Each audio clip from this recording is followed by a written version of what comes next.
You are listening to the Pencil and Paper Podcast Network. Visit pencilandpaperproductions.podbean.com to find more great podcasts.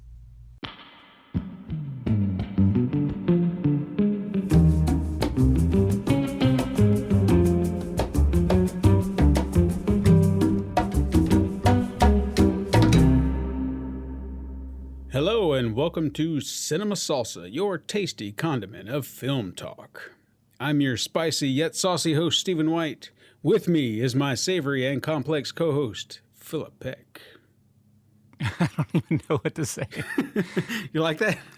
Hey, I was trying to fit in with the theme here. Cinema Salsa. We got to be tasty. I was going to be salty and crispy, and I was like, no, you know what? I want to be spicy and saucy. Yeah, that was awesome. But yeah, totally caught me off guard, speechless. Hello, everybody. So, how's your week been? You been doing good? Yeah, I'm good. Just same old, same old. Watched a few movies this week, which was good, and yeah. Okay. What'd you watch? I watched Kajillionaire, and I also watched In the Heights. That's on my want to watch list. Into the Heights. How was it, by the way? I enjoyed it. It was, I'm not a huge musical fan, but for some reason, I didn't even know about it. I didn't hear about it, but in researching today's topic, I wanted to see what was actually playing in the theaters right now, and it just opened yesterday. And, I saw it had Lin-Manuel Miranda in it, and also that it debuted, it came out on HBO Max the same day. So I figured, what the hell, let's watch that. And my wife loves musicals, so we watched it together, and it was good. I mean, it was very musical, even more musical than a lot of musicals that I've ever seen. Very little actual dialogue. There was a few sections of dialogue, but I mean, the vast majority of it was told through the music. But yeah, some of the music was good. I mean, nothing really kind of capture, or I don't find myself humming it, the next day or even later that day. Right. But it was touching. Like it definitely hit some of my vulnerabilities. So it was enjoyable.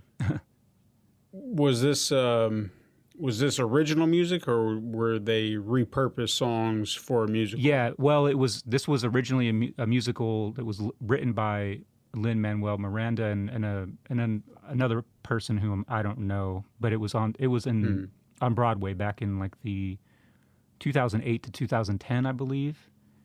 But they're not using any, I guess, pop culture songs. No, yeah, it was all original music for the production. Wonderful. This seemed like they interpolated, and there was one like Fuji song that they took the hook for and just rewrote the lyrics or took the music from.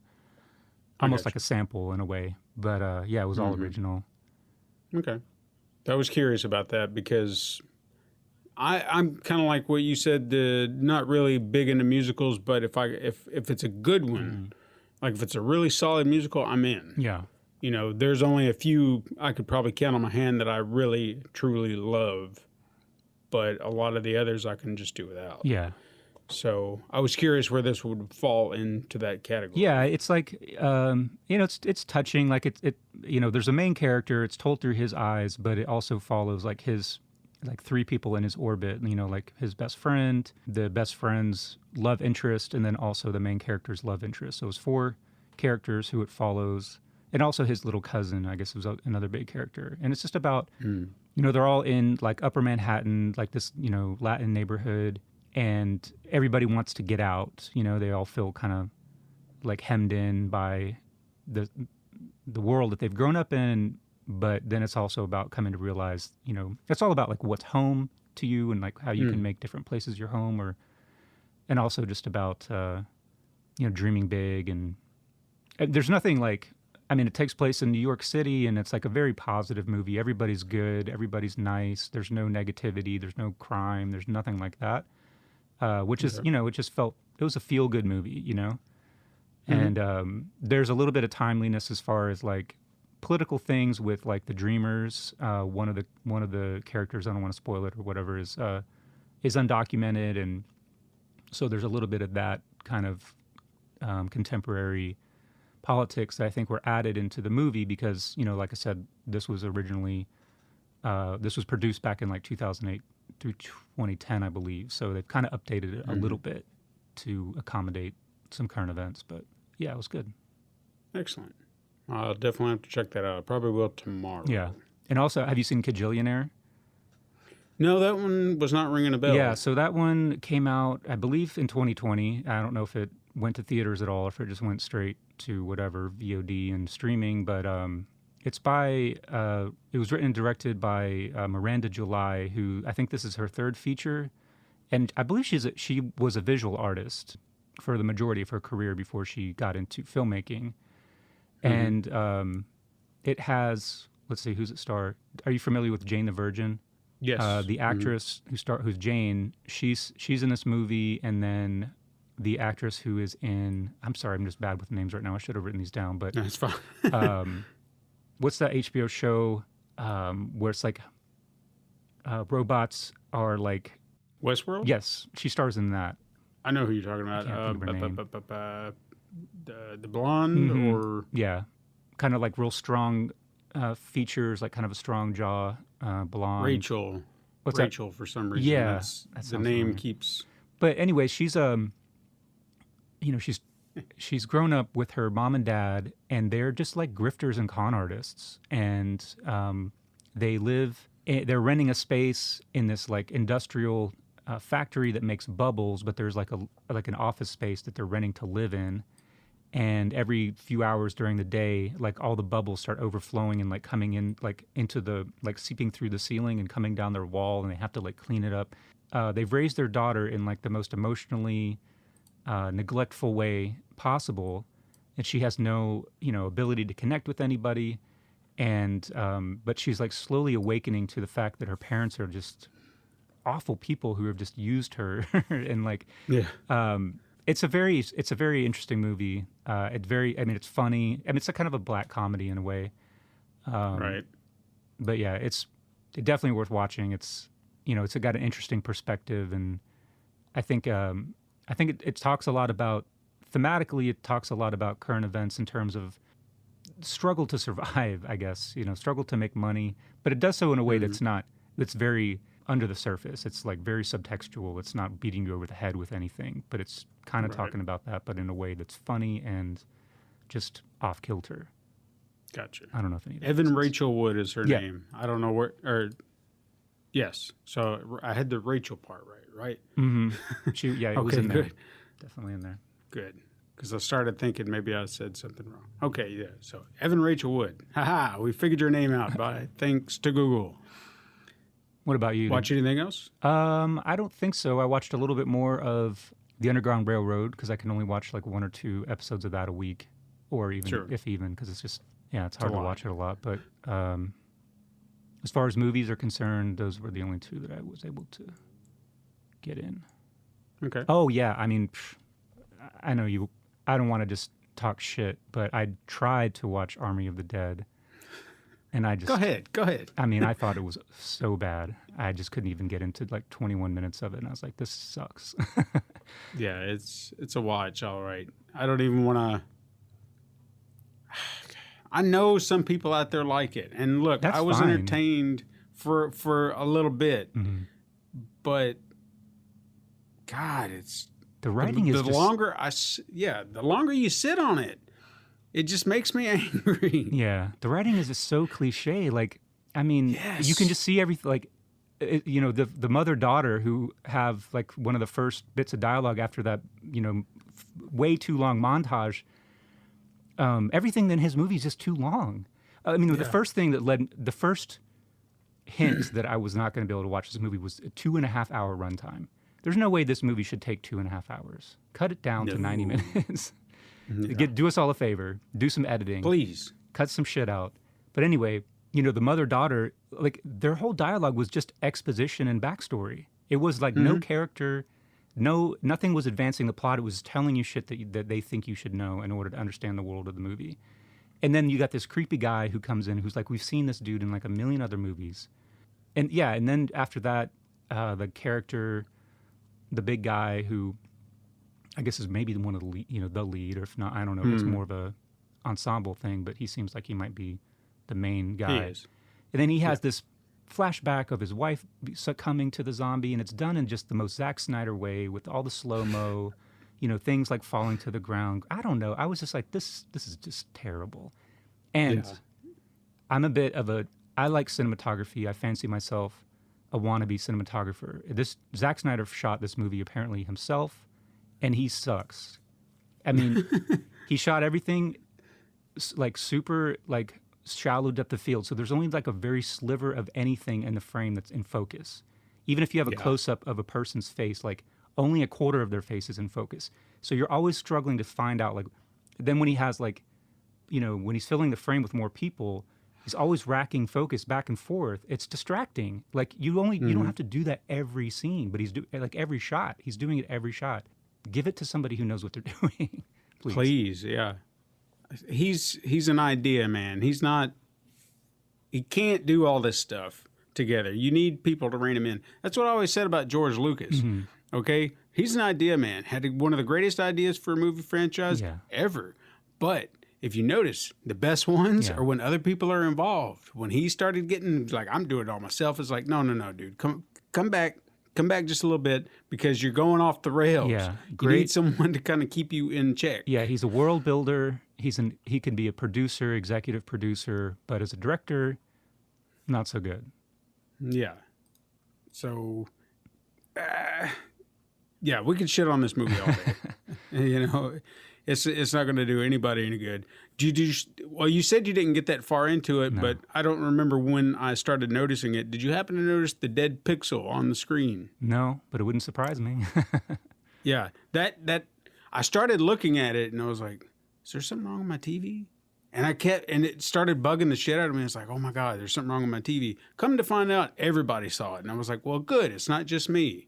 They just, Yeah, he probably should have switched his camera or black shaded it or something. Those red cameras are like very finicky. That's what you need is experienced DP to camera op to figure that shit out.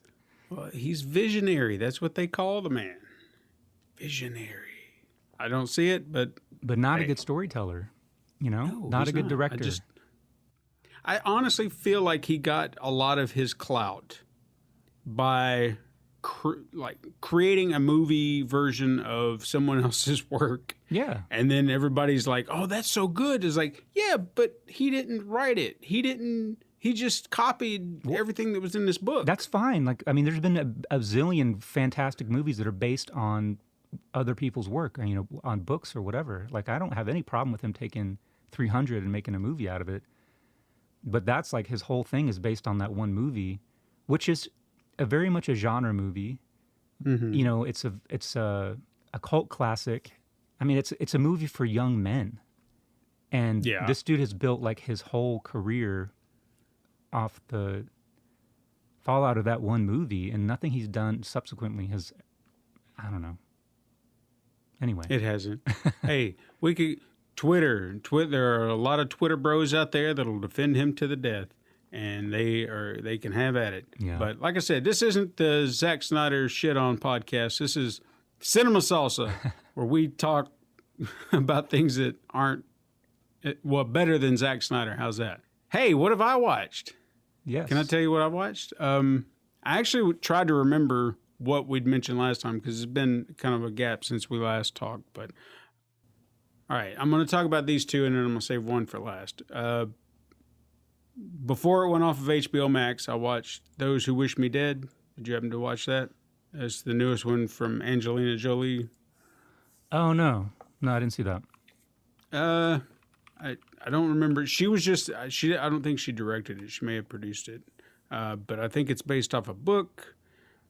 She's a firefighter who, I don't know the job, but it's a fire tower out in the middle of nowhere, out in the middle of the woods somewhere, and she's going to be there, I guess, for a couple of months. Subsequently, this guy is being hunted by these assassins because of some things he knows, and he's trying to get away from him. He's got his son with him. They get the guy, and then now the son is kind of left to survive. And then, of course, he winds up with Angelina Jolie's character, and then they are she's trying to keep him safe from these assassins. Sounds kind of complex, but it wasn't a bad movie, but I felt like this is a movie I've seen a lot. Yeah. That I know the beats. I know how this is going to play out. Nothing about it surprised me. I was like, oh, okay, we're doing that movie. And, yeah, because that needs to happen right now. And, oh, we're going to end it that way because, sure. Again, not a bad movie, but a familiar one. Yeah.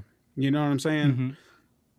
I really couldn't tell you 100 movies that I could compare it to, but I know I've seen this movie. Yeah.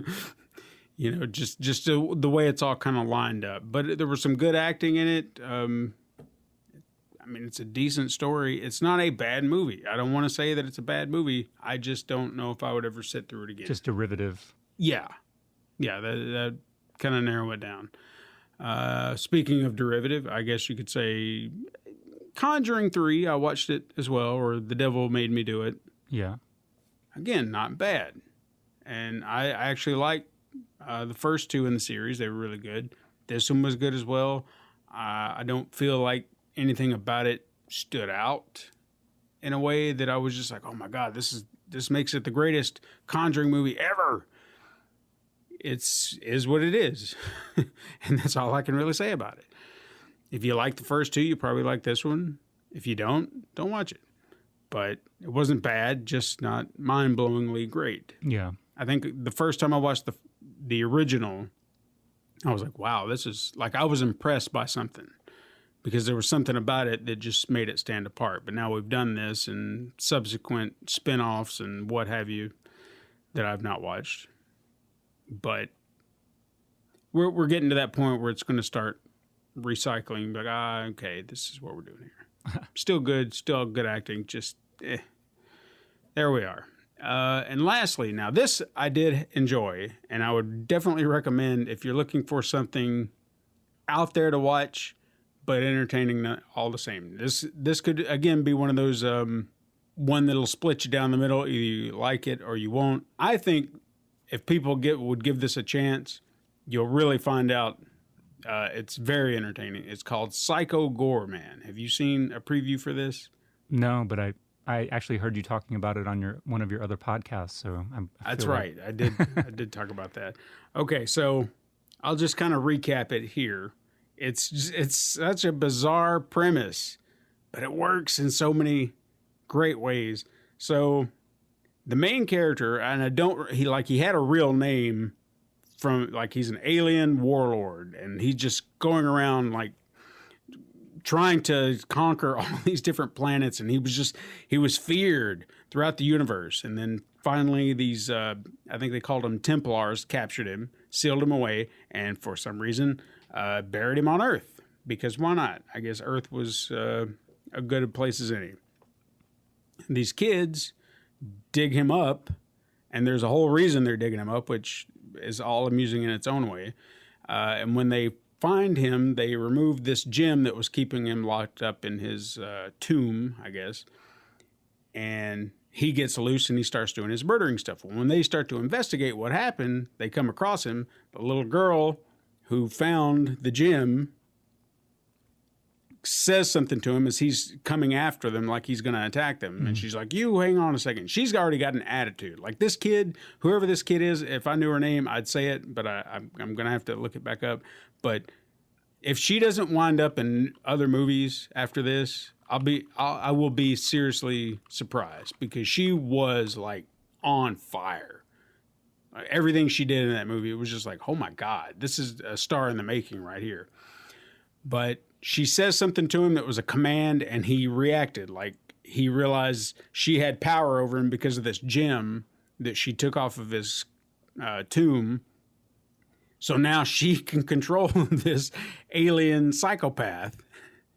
And he can't help but be angry about it. So you have this, it's not like he's just like, yes, well, everything you need. No, he's angry. He's like, I will kill you. One of these days, you're going to lose track of what you have here, and I will kill you. This will happen. And he continues to threaten them throughout the entire thing. But she's like, nah, it's fine. But you've seen the horrors he can commit. But they have no fear of this creature. And it's just, it's so bizarre. It's a darkly humorous film, and I highly recommend it. It's a lot of fun. It's insane.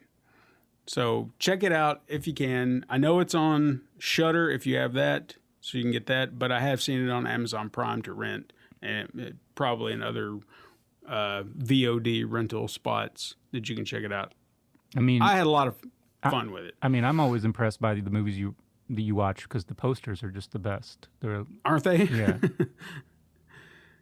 And that one, this one is no exception. It's just, I don't know what more to say about it. It's just a lot of fun. I don't want to say any more than what you can find. Check out a trailer.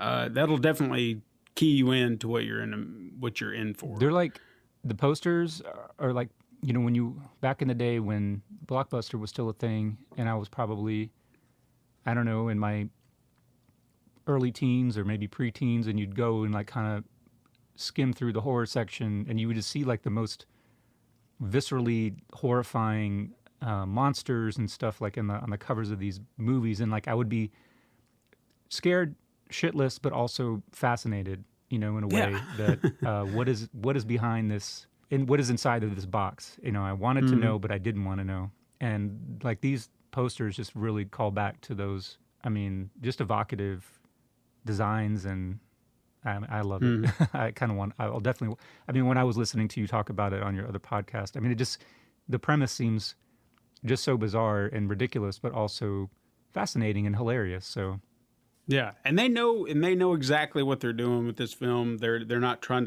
to lean one way or be like, well, we got to be very serious about this. No, everything they do is just, they know exactly what they're after. And the comedy just seems to just hit the right beats. And as far as it being horrific, I can't say it's a horror movie. I mean, it can be gory at times, but it's here or there. It's all about the humor. It's all about just the insanity that's going on that makes no sense. But you can't help but watch it. And it's just so good. You actually made me remember a movie just like that you were talking about, like at the video store.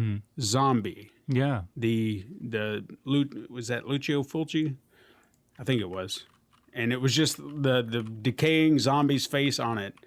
And I'd always look at it in the video store, but I would never. It took me a long time before I actually rented it, but it's just a rotting zombie's face. Yeah, I'm sure I saw that one and was probably terrified and scarred. Well, this week I did mention, you kind of mentioned Into the Heights being something that you want to watch. Another movie I would like to watch, and I'm kind of hoping maybe I can do that this weekend, or at least before we meet again, is, I don't know if you heard about this, but this is also on Shudder. Apparently someone unearthed, and say how you will about that, but unearthed a lost George Romero film called The Amusement Park. And from what I gathered out of it, like, I'm not quite sure what to make of it, but I've heard a lot of great things about it. And they kind of mention it as horror in a completely different manner than, I guess, what we would have been expecting, or maybe even what you expect from a movie called The Amusement Park. Yeah. But I am fascinated by it, and I would like to check it out and kind of come to my own conclusion about it, because not to say that I don't like Romero's work, but he can be a little hit or miss, especially when he kind of started venturing out to his later zombie, trying to continue his Dead franchise. I felt like he was stretching. That was Thunder, folks. Hopefully you heard that, or maybe you didn't. I don't know. I heard it. Sounded loud to me. That must have been loud. So is there anything you're looking forward to? It's on your radar? Oh, shoot. Nope. Nope. There must be. I mean, I am kind of looking forward to Black Widow. I always like Scarlett Johansson. She's always really interesting in movies. And So yeah, definitely am looking forward to Black Widow, but otherwise, I can't think of anything off the top of my head. Oh wait, no, there is something else. Steven Okay. Soderbergh has a new movie coming out this summer. That's right. With a bunch of people. I mean, that. he's always has a huge ensemble cast of interesting actors, and I think this one stars. Is it Don Cheadle? But yeah, anyway, a lot of people are in it. Of course, it's a heist movie, crime movie kind of thing. But I mean, I love Out of Sight is one of my favorites, and I mean, the Ocean's movies are pretty good. Ocean's 11, Ocean's 12. I only like the first one. Yeah, yeah. Last two I could do without. So What about you? Put those down. Just the amusement park. There was that one, and I really don't know of anything else coming out like soon. Well, since you brought up Black Widow, why don't we get into our topic? Which I'm going to make sure that we're kind of laying this out right, because I don't want people to think we're being hateful or anything. So I guess The only thing we hate on the show is Zack Snyder. That's right, and his I'm just kidding. It's a We full don't hate package. anybody. Anyway. So what we want to talk about is generally the superhero genre, and whether or not it's kind of taking and maybe destroying, and that's maybe even a harsh word, but kind of ruining the film industry in a way, because things have changed in the idea of blockbusters, in the idea of what makes a movie. A lot has changed due to the popularity of superhero films and what one company has done in particular. Because, and I'm sure that there are examples down the road that we can go back to years before this happened, where you see trends, studios following those trends and trying to make this work. So I guess we want to see, is this something that's going to continue with this? Is it going to ruin it completely? To that point, I guess is what we're trying to say. So, Philip, what do you have kind of in regards to that up front? Well, I do think, first of all, maybe to put the cart before the horse, or the horse before the cart, to get to the point, or to get to my opinion maybe before I should, I don't think that superhero movies are killing movies. I don't think they're killing the industry. I do think there's been a sea change, or whatever you want to call it, a pretty drastic change in the way the big studios are making and marketing movies and releasing movies. And I do think that, with the success of the MCU, everyone else, DC, is it Warner Brothers, Sony, Disney, of course, they've all seen so here's the deal. Movies are a huge risk. They've always have been a huge risk. They take a lot of money to produce. They take a lot of money to market, and there's never been any guarantee that they're ever going to make any damn money. Studios have always been looking for a sure thing. It's, sequels have been prevalent for decades, and that's kind of the same impetus. Like, how can we make something that we know is going to make money? And I think that so far, Marvel has hit upon probably the most surefire formula that's ever been formulated, and everybody else is trying to do the same thing. So there's no surprise that is the state of movies right now. So we talked about it a little bit before. I think before the last decade or so, a studio might have had a budget for making a number of movies in a given year, and it would be divvied up between, you would have your tentpole movie, but you would also have a slew of mid-budget, mid-tier movies, more dramatic kind of movies, and then you would even have some low-budget stuff, maybe comedies or something that didn't take a whole lot of money to make. And the whole thing would be allocated to a slate of movies. Now it seems like there's very little room for anything else besides the big tentpole movies, whether that's a superhero movie, whether it's a remake, whether it's a sequel, or whether it's which is becoming, I think, rare, even still, is an entirely new IP.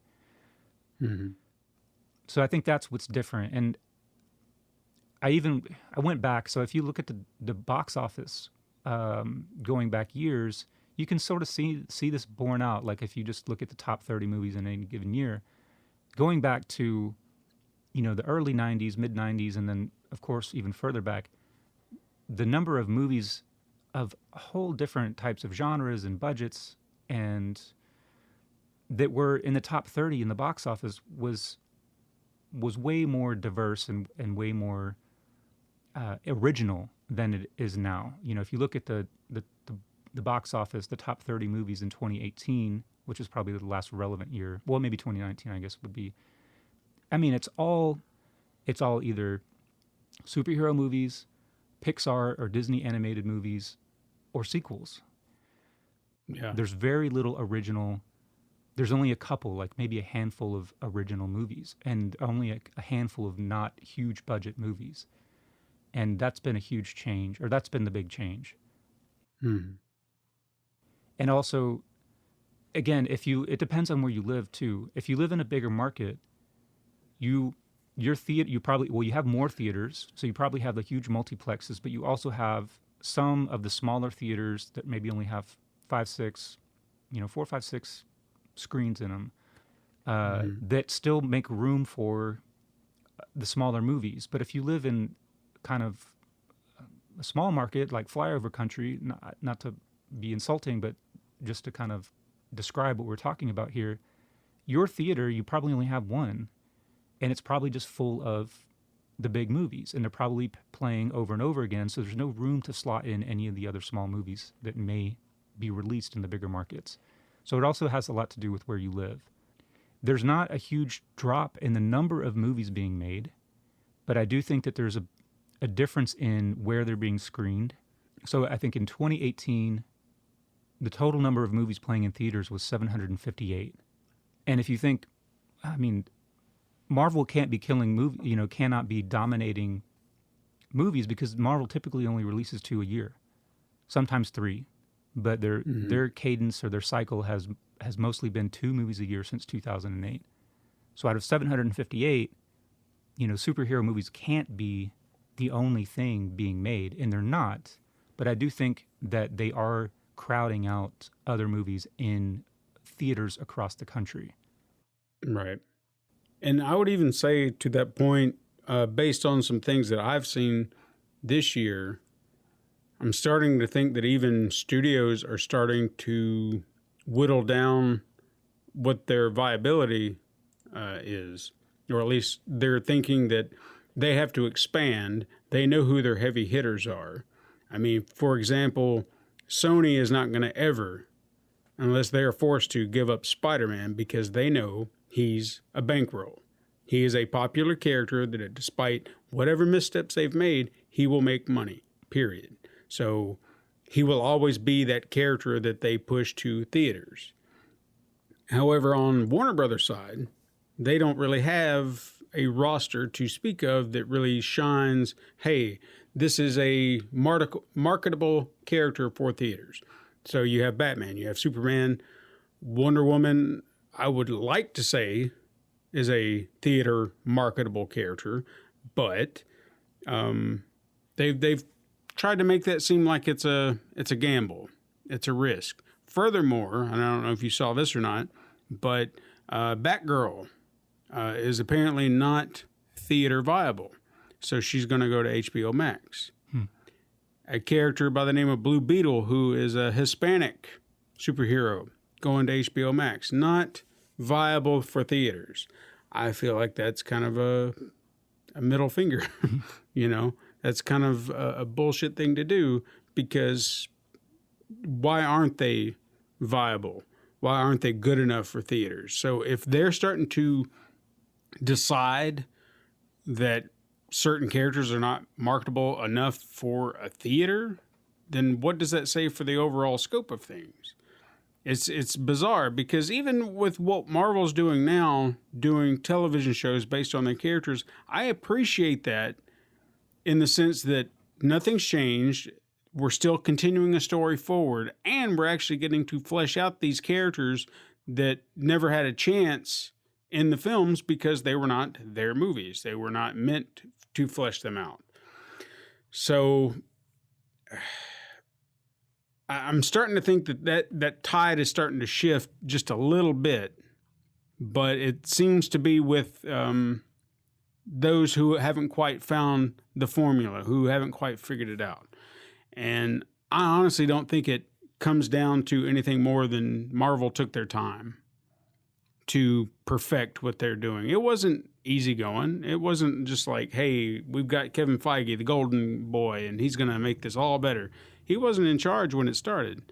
He just had to right the ship at some point before it went too far off course. And kudos to him for doing so. Yeah, He's created I'm not super familiar with the whole trajectory and when he came on board, but it seemed like, there was no overarching plan. You just had discrete movies, starting with Iron Man, and then I think maybe one of the next big ones was the Hulk with Ed Norton, and that was kind of the one that was like, well, maybe we can't just expect to be printing money with any and every superhero movie, because that one was, I'm sure it made money, but it wasn't.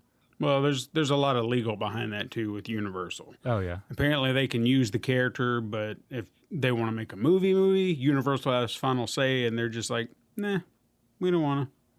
So, yeah, all right, but well. at some point though, they put the whole program together, and they started tying in all these movies, and it became much more episodic, where some of the movies were not even, almost in the same way that Star Wars was. Empire Strikes Back was ended on a cliffhanger, and you knew there was going to be another one. So it's not like it's not unheard of, but they're setting up movies. Everybody's staying through the trailers to see what the teaser is going to be for the next one. So they're very episodic in that way, and I think that's what Marvel, the MCU, really hit on, that maybe DC, Warner Brothers hasn't quite copied, and certainly Sony, they are always just rebooting Spider-Man every 5 years with a new actor and a whole new origin story. But which hopefully has stopped. Yeah, we'll see. And even X-Men was huge for a long time. That was the originator. That was the first one back in the late '90s, early 2000, or maybe it was right at 2000. I can't remember when that first X-Men came out. I'm gonna pop that bubble. But they started Blade.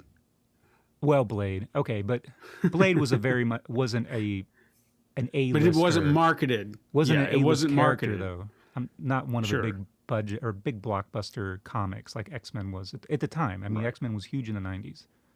Yeah. Go ahead. Anyway. So not to. Yeah, I didn't mean to. Yeah, Blade was the first one, of course. But we haven't had a new Blade movie in 20 years. We have not. But hey, Marvel's got it back, so it's going to happen in about, 2-3 years? But the point is, though, that even without a plan, without a roadmap, the Dark Phoenix, I think, was the one that really didn't make a whole lot of money, and maybe even ended up losing money when you figure in like the marketing for it and everything like that. And now that's under the MCU because Fox was bought out by Disney. But anyway, the risk factor in movies has always been huge, and they are less risk averse now, because they have this formula that almost never fails. And it hasn't stopped smaller movies being made, but it has made it harder for them to be seen throughout the country in theaters, I think. Yeah, their visibility has definitely waned. I'm kind of torn because I do agree that those smaller movies, the little gems that'll just fall by the wayside, will be forgotten or missed, or it may take something like one of those sleeper hits that no one ever talks about, but then suddenly it just kind of comes out. I don't think we'll ever see those again. It might happen. Yeah, and that's a good point, and I want you to continue. But can I just interject real quick? Yeah, I just wanted to go run down the domestic box office for 1989. And the reason I picked 1989 because that was the year that Batman released, Tim Burton's Batman. So a huge superhero movie. That was the number one movie of that year in terms of box office. But can I just list some of the other movies in the top 30 of that year in box office? So Batman was number one. Indiana Jones and Last Crusade, another sequel. So that was the third movie in the trilogy. Lethal Weapon 2. Okay, so big movies, sequels. Now, we get to Rain Man. Number 4, that was $139 million. Just just a drama. That's solid. Honey, I Shrunk the Kids. These kinds of movies. I mean, that's one that I can't see being made anymore. Look Who's Talking. It's true. They don't make movies like that anymore. These just bizarre ideas, Maybe it was drugs. I don't know what it was in the 80s. They had these crazy ideas. But they latched onto them, by God. How many? There was a sequel, a TV show for talking babies. Number 7, Ghostbusters 2.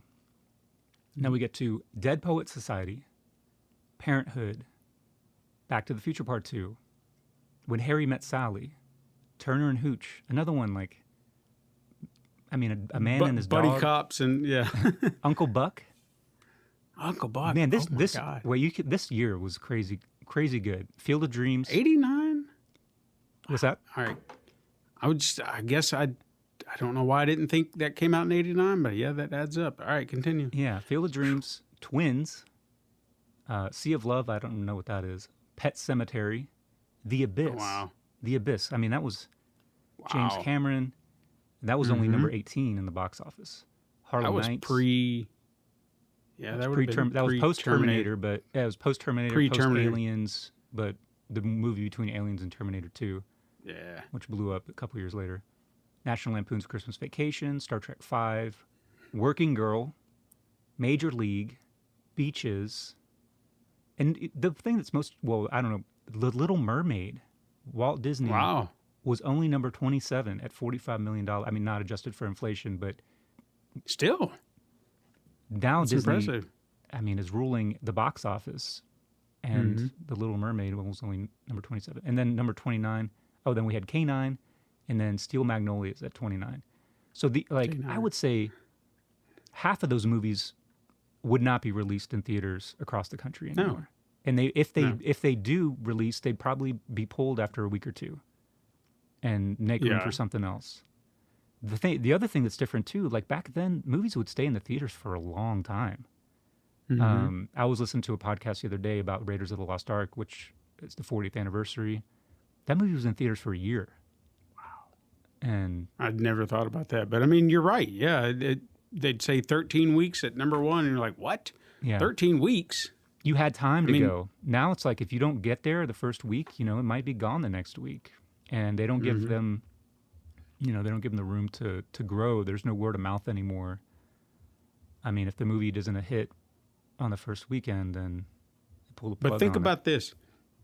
Think about this. I've heard this story, and it sounds ridiculous when you think about it. But based on that, the fact that movies used to be in theaters long periods of time, it would make sense that this could happen. Friday the 13th dethroned Empire Strikes Back. Yeah. It's an insane thought to think about. But if Empire had been in theaters long enough, and people were ready for something different, of course it dethroned it. I don't think it was like this jarring thing where it was like, well, this movie about a serial killer is just so much better than this Empire Strikes Back movie. Everybody's going to go see it. Yeah. No, I think everybody was done with this, and this new thing came along and took over. Even Raiders of the Lost Ark, I think it went up against, maybe it was Empire Strikes Back even. I don't remember. It was another huge movie, of course, that year. I guess I could pull it up. But it was like number 2, Raiders of the Lost Ark, in its initial run. But it stayed in the theaters for so long. I think it was Superman 2 that beat it initially. But like later that fall, it was still in theaters, and that became the number 1 movie after it had already been in theaters for 4 or 5 months. Then it became number 1. And just weird, just a totally different. It is. It's definitely. Another one, number 31 in 1989 was Bill and Ted's Excellent Adventure. That would not get made today. No. Like that's one of those, I don't know, it's risky. But to your point, I would say half of that list would probably go to a streaming service. Mm-hmm. Someone would pick it up. It'd go to Netflix, go to Amazon, it would go to Hulu. Whoever's buying, because, I mean, I'm going to pick one at random. Steel Magnolias, since you brought that one up, I was like at the bottom of the list. Such a good movie. but there's no way it would make it anywhere in theaters. I mean, I even think that they're trying to, or they probably have, remade it for television. That's another option that would pop up. It's like, well, we'll just put it on TV. People will watch it. You can get away with half the stuff you can in theaters anymore, it seems like. But we got way off topic. Anyway. No, that was the topic. I think that was the topic. Yeah. I mean, we were using that. We a little segue. But still on that. But the superhero thing, trying to think about what I wanted to say about it. I love the MCU, and I love what they've done with it. I feel like that their plan is nice. At the same time, I don't want everyone doing what they're doing. Yeah. You know what I mean? Like, I know that DC's trying to figure their shit out because they've botched it I don't know how many times. And right now, I'm kind of okay with him just doing whatever. If they want to do another Joker, go for it. You want to make a fresh Batman?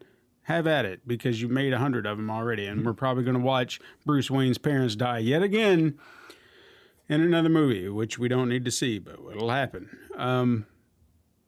But I don't think everybody needs to hinge their franchises, and I think that's another part of this problem is the franchise element. What can we make money off of? What's a big franchise? And they scramble for whatever the next big thing is, or they think will be, and try to turn it into something without thinking about the here and now.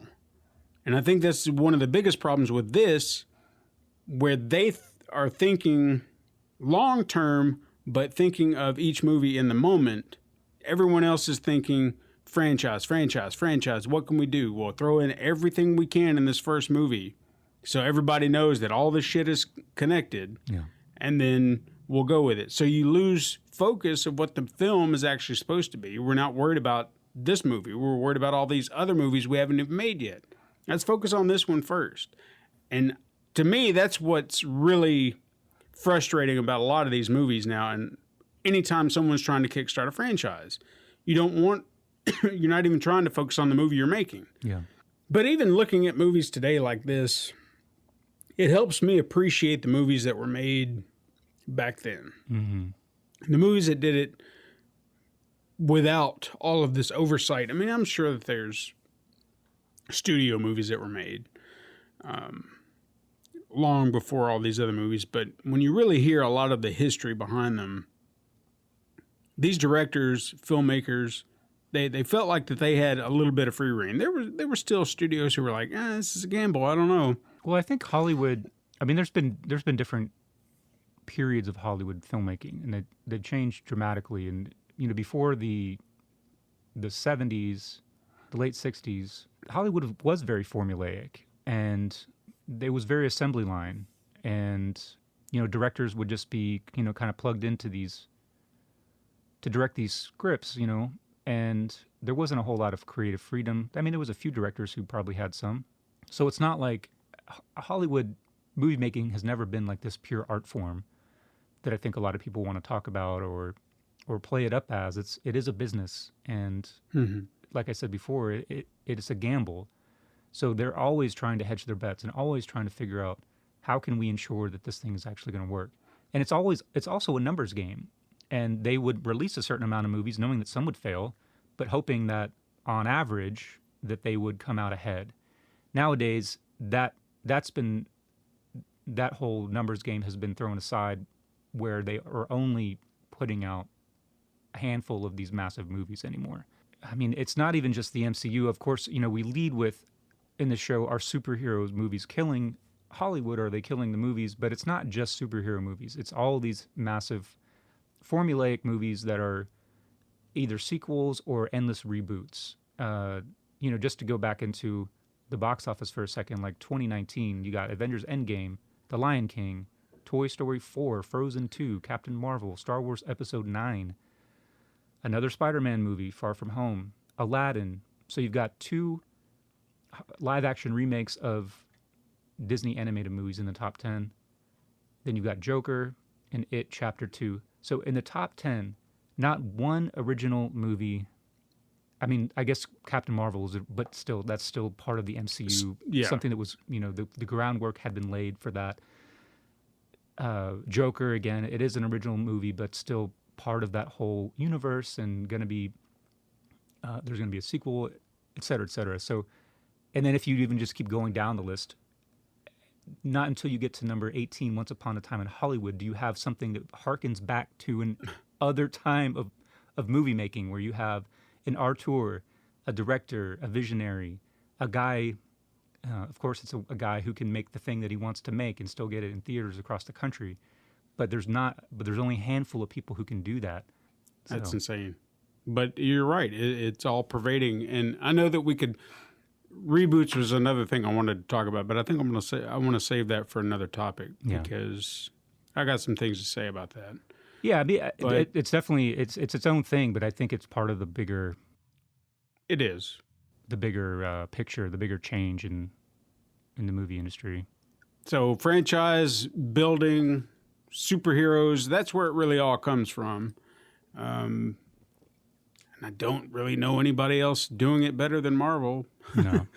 But I don't want to say it's wrong. It's their thing. If other people just let them do their thing and they go do their thing, sure, then let that die on its own. Because, look, I don't want to see Marvel's tower fall, but I'm also, pessimistic about things and know that good things are going to end.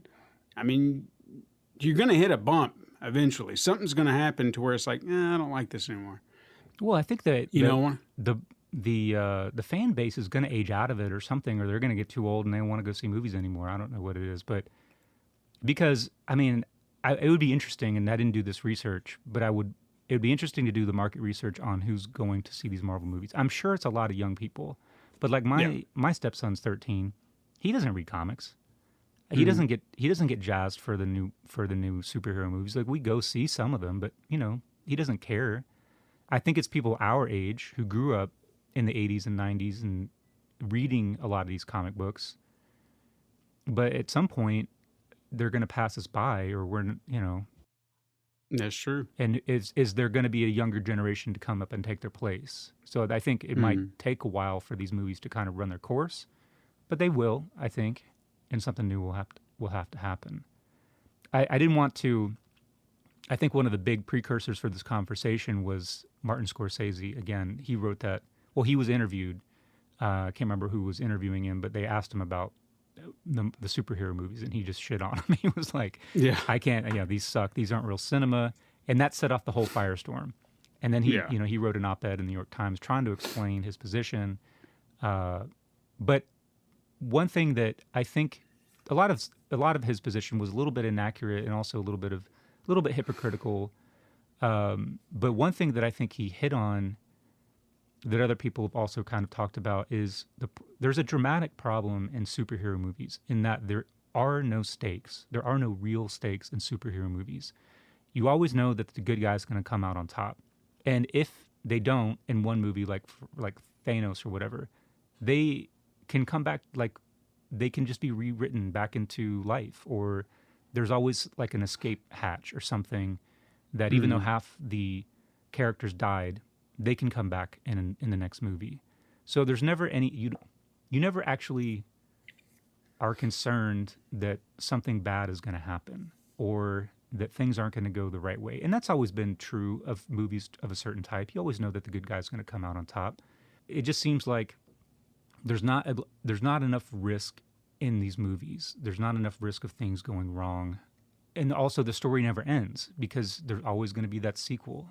And right. So I guess that was a good thing about movies at some point, is that it's a discrete story and it's told in this 80 to 2.5 hour window, and that's it. This thing lives within that window. It's this self-contained story, this self-contained world. And there's something nice about that, where as with these superhero movies, they just keep going on and on and on like serialized television. And I think it lowers the stakes. It lowers the drama of them. Even I know a lot of people were touched by Endgame. a lot of people, it was emotionally effective. But then again, you know that there's another one coming, and then things can be redone, and people can come back from the dead, and all these things. It's just there's no right or wrong answer. Right. There's no good and bad. There's just preferences. Yeah. I would say in good faith, I would hope that Marvel is not going to try to revive Tony Stark, or we've already seen that they've replaced Captain America. So Steve Rogers is out, and we have a new Captain America. Right. But they're still rebooting the character. But it's also about these movies go on for so long, the actors can't keep doing them. I mean, Robert Downey Jr. is going to be probably 60-something years old. He can't be Iron Man forever. So you got to write him out. Just like when you have these long television shows that go for so long, some of the characters, they want to do something different, or the producers get sick of them and they want to fire them, so they got to get written out of the show. That's kind of what's going on with these movies too. I agree. I guess what I'm kind of hoping for is if they want to continue these things, because I know, like I said, there's going to be a bump, and there's going to have to be its own end game. Ha ha ha. Nice. But they keep introducing, or they're trying to introduce new versions of old characters, and people who could kind of, I guess, fill the void, if you will, of these characters. And I appreciate that, because then they're bringing in characters that I'm familiar with in other books, and I'm like, oh, that's cool. There's that person. So it excites me as that person, as that fan. But I'm also a realist too, and I know that sooner or later it will catch up to them. But I hope that there's never going to be that moment where they're like, you know what, I'm going to reset it all. Iron Man's coming back, and it's like, well, then I'm out. Yeah, because I've seen that. I've seen this version of that, and that's great and all. And if I wanted to read that, I'd go in the comics. But yeah, here and now, you're changing things, and I don't like that. So I appreciate the progression of the world. It feels like it's still going forward. The moment you hit the reset button, I'm done. That's an interesting point. I mean, because that's how comics have been for a long time. Where, well, I think probably in the 2000s, you always had these reboots and reboots and reboots and reboots, and endlessly, where they would just relaunch the universe. It was DC's the worst of that. Yeah, prior to that, you had a continuous universe, and there was some thought to continuity, I suppose, but it didn't really matter. You just told a story in that universe. Now it's like the universe is what's important to the comics now, and like, I don't know, it's a different dramatic framework. But I think that's an interesting point that you make. What Marvel's doing right now, there is a linearity to it. And as soon as that ends and they reboot, then maybe that's when you lose interest. Because like with Spider-Man and like with Batman, all these endless reboots it's the same story. I mean, it's the same story told slightly differently, with a new actor, a new director, a new look. But again, it's the same thing we've seen ad nauseum. And I'm gonna throw this out there, and this may be a topic for another podcast, but to that point of new actors coming in and playing characters, one thing that I would appreciate, and I do appreciate more than anything, that Marvel did, is Miles Morales. He's a new Spider-Man who has his own story, and it kind of takes that idea of, well, why can't Peter Parker be black? It's like, why can't Spider-Man just be this guy? Because I feel that Peter Parker as a character has his story. And if all you're doing is color swapping, if you'll pardon the term, race swapping, whatever you want to call it. I'm not saying there's anything inherently wrong with that, but wouldn't it be more fun for someone of a different nationality to see a character presented to them that they can relate to, that's not based off of another character that they couldn't relate to prior? You know what I mean? Yeah, I definitely see what you're saying. Because I always felt like I've heard there's more love for Miles Morales being his own person, his own character, versus, well, let's just make Peter Parker black, and there you go. So you've given this character his own life, his own origin, if you will, and he is the only difference, or the only similarity him and Peter Parker have, is that they're Spider-Man and they got bit by a spider. Right. That made him Spider-Man. And they were young when it happened. Beyond that, completely different. Yeah. Completely different characters. And I appreciate that. I mean, but like I said, that's a topic for another day that I can go on and on about. well, that's an interesting one. We should come back to that. Yeah. But do you have any more points to make about the superhero movies' detriment to Hollywood? Or Yeah, not really. I just wanted to recap. I don't actually think that they are killing the movies. I do think that, Hollywood it's not consistent. It goes through these periods, and they're just trying to figure it out. They're just trying to figure out how to make money, trying to figure out how to get people in the seats, and this is just what's working now. Sure. And it's not as though other movies aren't getting made. There's still opportunities to see other kinds of things, but it just is harder sometimes, depending on where you live. It might be harder to go see different kinds of movies in the theaters. Maybe people don't want to go see these other movies in the theaters, and that's the other thing too. Like, for instance, like Marriage Story, just to take an example, which came out in theaters, I think, just because Netflix was doing for the movies that they wanted to submit to the Oscars or to run in the awards season. There was the precondition that these movies had to play in theaters. So Netflix would just play the game, throw them in theaters for 2 weeks, and then just put them on Netflix. So a movie like that, is there value in going to see that in a theater, spending $10 on a ticket, which is probably 80% of the way to a Netflix subscription, as opposed to just watching at home? Like, what is it that brings people into the theaters? And I think that movies have to be somehow, they have to be marketed in a way that gets people to think that there's a reason to go see it and be in on it.